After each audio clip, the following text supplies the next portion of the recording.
les enfants.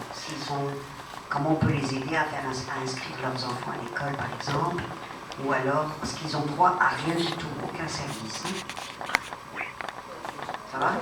Voilà. Mais, en règle générale, c'est sûr qu'il y a une grande peur, une angoisse qui fait qu'ils ne viendront pas chercher des services dans les organismes. Et oui, c'est d'autres réseaux qui viennent en aide avec eux. Alors, est-ce qu'il y a d'autres questions sur cet aspect de catégorie? Il y a d'autres questions? Ça va? Pour l'instant, ça va? Peut-être Oui. juste une petite question technique. Oui. Vous avez la personne, elle est refusée. Oui. Je pense qu'il y a certains cas que la personne peut retourner dans un autre pays et faire une demande d'immigrant, qui n'est pas la même chose, je pense. Regardez, si la personne est refusée, comme au Canada, ici, comme étant réfugiée, elle a la possibilité, avec un avocat bien sûr, de faire ce qu'on appelle un appel. Elle va à la commission de l'immigration, au fédéral, pour dire, bon, moi j'ai encore d'autres preuves supplémentaires pour vous convaincre, pour arriver à convaincre l'agent d'immigration que réellement je suis dans menace. Parce qu'il y a des gens, des fois, c'est des histoires qui racontent. C'est pas tout le monde qui dit les vraies choses. Et, ou bien eux-mêmes, ils peuvent être des personnes qui ont fait des crimes dans leur propre pays. Donc on s'entend que s'ils demandent un appel à la Cour fédérale, ils ont la possibilité de demander.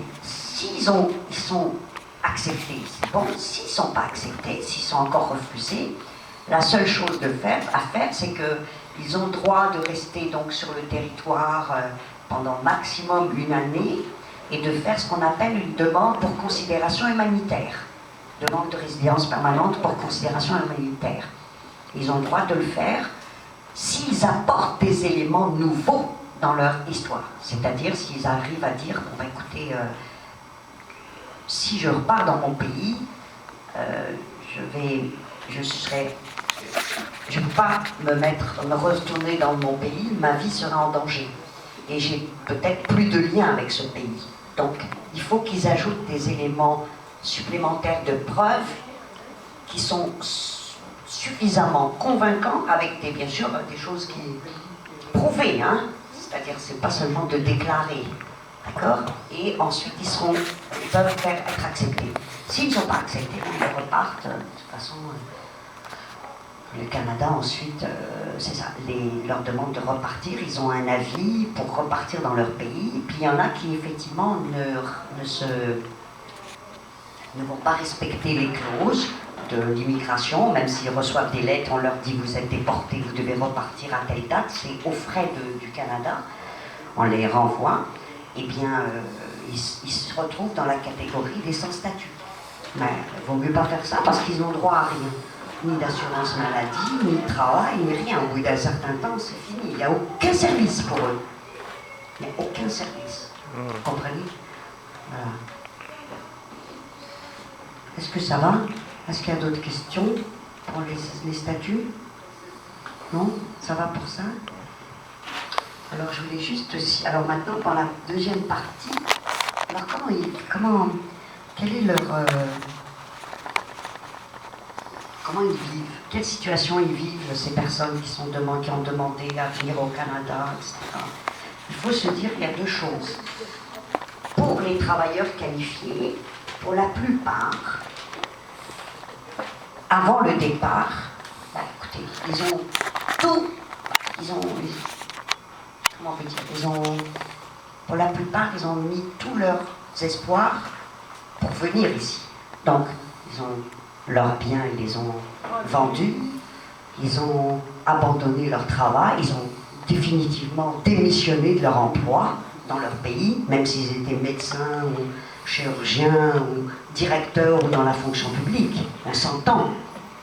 Ils ont tout coupé. Donc, plus d'emploi, plus de maison, plus rien du tout. Ils ont décidé de venir, donc ils savent, parce qu'il ne faut pas oublier que venir au Canada coûte de l'argent. D'accord? Ce n'est pas gratuit de venir au Canada. Quand on fait un dossier d'immigration pour venir et qui dure maximum 5 ans, d'accord? Travailleurs qualifiés, donc c'est beaucoup d'argent, beaucoup d'investissement hein, qui est donné. Alors les personnes, donc, dans le départ, avant le départ, donc il y a déjà, c'est ça, un deuil, c'est fini, ils vendent tout, etc. En plus, vous allez me dire, oui, mais pourquoi ils choisissent le Canada, pas l'Australie, pas un autre pays? En fait, il y en a qui pourraient choisir autre chose. Ben, je pense qu'on le choisit, le Canada, pour la langue, et le Québec aussi pour la langue, parce que ça parle français en général, c'est pour ça. Et on va le choisir parce qu'on se dit, parce que de tous les pays de la planète, actuellement, la question d'immigration, où les lois sont claires, pour ceux qui veulent bien sûr les connaître et s'appliquer. La loi sur l'immigration est claire et les choses sont assez transparentes. C'est-à-dire que quand on vient, on ne reste pas sans statut pendant 10 ans ou 15 ans. Hein. Je prends le cas de la France qui accueille des étudiants étrangers. Et puis eux, les étudiants étrangers, ben, ils ne sont jamais résidents permanents. Ils restent pendant des années et des années à renouveler des permis de travail, alors qu'au Canada, un étudiant étranger, quand il finit un diplôme au Québec, il a le droit de demander la résidence permanente. Il a fait des diplômes ici. Après 1 an maximum, il est reconnu comme résident permanent. Donc, même droit que les citoyens. Vous comprenez que c'est des choses plus claires. On ne laisse pas des situations qui, c'est ça, qui sont un peu, sont pas stables pour des familles surtout. Donc, première chose. Et puis, il y a beaucoup de documents, donc les personnes avant de venir, c'est les documents à réunir, les diplômes, etc. etc. Et puis, comme j'ai expliqué, faire le deuil de beaucoup d'éléments. Maintenant, vous allez me dire, ça c'est pour les travailleurs qualifiés. Mais une personne qui fuit son pays et qui est demandeur d'asile, en tout cas ceux qui ont fui leur pays, sans passer par les camps de réfugiés, parce que je reviendrai pour les camps de réfugiés, c'est un peu à part. Ceux qui fuient leur pays et qui effectivement sont venus, en général, ils n'ont pas eu le temps leur maison est détruite. Moi je parle des conflits qu'il y a en Afrique surtout, actuellement, au Burkina, dans certains pays d'Afrique, et où, si vous voulez, ces gens-là, ils n'ont pas le temps hein, d'aller de plus. C'est-à-dire qu'ils ne ramènent rien, ni argent, ni rien du tout. C'est juste, ils se sauvent et voilà. Donc, c'est un contexte bien particulier. Et aussi, ce que je voulais dire, c'est que je voulais juste vous mettre en tête, vous mettre à l'esprit. C'est comme dernièrement, j'ai reçu une femme du Tchad, donc une femme monoparentale du Tchad. Son mari a été tué dans son pays parce qu'il militait pour des causes, des droits, etc. au Tchad. Donc c'est une madame qui a été violée, qui a été emprisonnée et qui est venue ici au Canada. C'est-à-dire qu'elle s'est sauvée parce que sa vie était en danger, son mari est mort, donc ils l'ont tuée au bout d'un certain temps. Et cette femme du Tchad avait à la fois 3 enfants qu'elle a dû laisser au pays parce qu'elle n'avait pas assez de...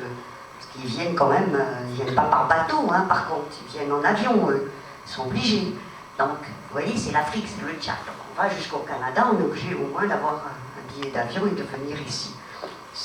Avec juste un passeport et c'est tout. Elle est venue avec ses 3 enfants. Et elle en avait laissé 3 autres là-bas. Donc, vous voyez dans quel état ces personnes aussi se trouvent. C'est-à-dire que ensuite, elle a quand même été acceptée comme demandeur d'asile, mais elle devait ensuite payer des frais pour faire venir ensuite les 3 autres enfants qui restaient dans le pays. Et ces 3 autres enfants, elle les allait chez sa sœur, l'autre chez une tante, etc. J'ai des centaines d'histoires à vous raconter de personnes qui viennent nous voir avec des situations qui sont assez terribles.